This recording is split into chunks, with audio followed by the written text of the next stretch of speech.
हाँ, महर्षि वाल्मीकि जो मूल रूप से डाकू रत्नाकर थे, नारद मुनि से उपदेश पाकर राम नाम का जाप करने लगे और कठोर तपस्या के बाद उनके शरीर पर दीमकें छा गई, जिस कारण उनका नाम वाल्मीकि पड़ा, जो आज रामायण के रचयिता और संस्कृति के आदि कवि के रूप में जाने जाते हैं।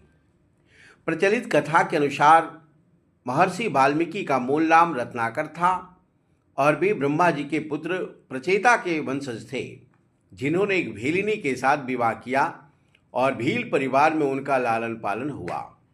भील परिवार के लोग जंगल से गुजरने वाले यात्रियों को लूटा करते थे और रत्नाकर भी उसी रास्ते पर चलकर अपने परिवार के लिए धन कमाते थे। एक दिन निर्जन वन में उनकी मुलाकात नारद मुनि से हुई, जिन्हें रत्नाकर ने लूटना चाहा। नारद मुनि ने रत्नाकर से पूछा कि वे यह सब किस लिए करते हैं। रत्नाकर ने कहा, अपने परिवार के लिए। तब नारद मुनि ने उनसे पूछा, क्या परिवार उनके पापों का भागीदार बनेगा। रत्नाकर ने जब अपने परिवार से पूछा तो उन्होंने उसके पापों के साथ देने से मना कर दिया। इसे रत्नाकर को अपने कर्मों पर गहरा वैराग्य हुआ। नारद मुनि ने उन्हें उद्धार के लिए राम नाम का जप करने की सलाह दी। रत्नाकर वन में एकांत में बैठकर राम नाम का जाप करने लगे। कई वर्षों की कठोर तपस्या के बाद उनके शरीर पर चींटियों ने दीमक बना ली, जिस कारण उनका नाम वाल्मीकि पड़ा।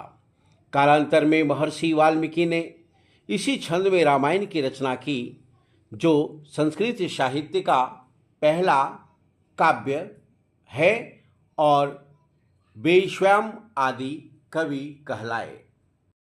आश्विन माह में पूर्णिमा का दिन महर्षि वाल्मीकि के प्रकट दिवस के रूप में मनाया जाता है। त्रेता युग में जन्मे महर्षि वाल्मीकि की याद में इस दिन को वाल्मीकि जयंती के रूप में मनाते हैं। आश्विन माह में पूर्णिमा का दिन वाल्मीकि दिवस के रूप में, जयंती के रूप में उनके जीवन में सत्कर्मों और भक्ति की राह पर चलने का संदेश प्रदान करता है। कठोर तपस्या के बाद महर्षि वाल्मीकि ने महर्षि पद प्राप्त किया।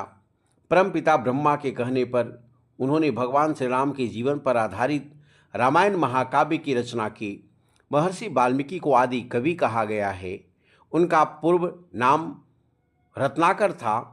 नारद मुनि से मिलने के बाद उनके मन में वैराग्य उत्पन्न हो गया और वन में राम राम जपने लगे। वर्षों तक कठोर तप के बाद उनके पूरे शरीर पर चींटियों ने बॉबी बना लिया, जिस कारण से उन्हें वाल्मीकि कहा गया। लवकुश को ज्ञान प्रदान करने वाले महर्षि वाल्मीकि ही थे। माना जाता है कि महर्षि वाल्मीकि ने ही कलयुग में तुलसीदास के रूप में जन्म लिया और रामचरित मानस की रचना की।